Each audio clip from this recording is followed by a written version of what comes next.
দেশের মতো কিন্তু সিরাজগঞ্জেও নৌযান শ্রমিকদের কর্মবিরতি চলছে। আমরা আজকে এখন রয়েছি ঠিক বাঘাবাড়ী নৌবন্দরে। যদি আপনাদের একটু দেখাই যে বাঘাবাড়ী নৌবন্দরে কিন্তু আজকে যে শ্রমিকদের কর্মবিরতি, নৌযান শ্রমিক সেটি কিন্তু চলছে, যে কারণে কিন্তু বাঘাবাড়ী নৌবন্দর দিয়ে কিন্তু যে পণ্যবাহী জাহাজ কিন্তু চলাচল বন্ধ রয়েছে।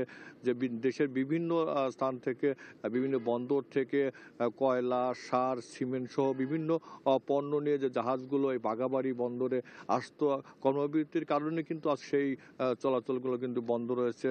এবং যে জাহাজগুলো দেখতে পাচ্ছেন যে রয়েছে পণ্যবাহী, সেই পণ্যবাহী জাহাজ থেকে কিন্তু আজকে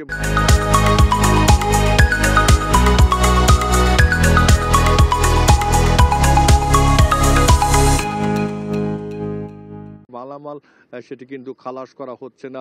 আমরা যেটা দেখেছি যে বাঘাবাড়ি যে নৌবন্দরে কিন্তু শ্রমিকরা কর্মবিরতি পালন করার কারণে যে বাঘাবাড়ির যে প্রতিদিন যে কর্মচাঞ্চল্য হয়ে ওঠে সকাল থেকেই, সেটি কিন্তু আজকে বন্ধ রয়েছে।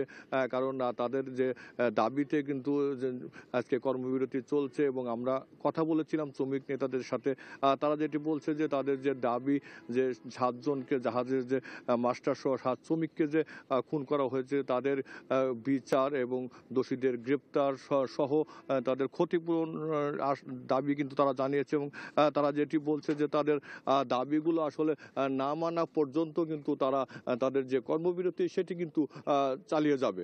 মিলা। জি হিরক, ধন্যবাদ আপনাকে।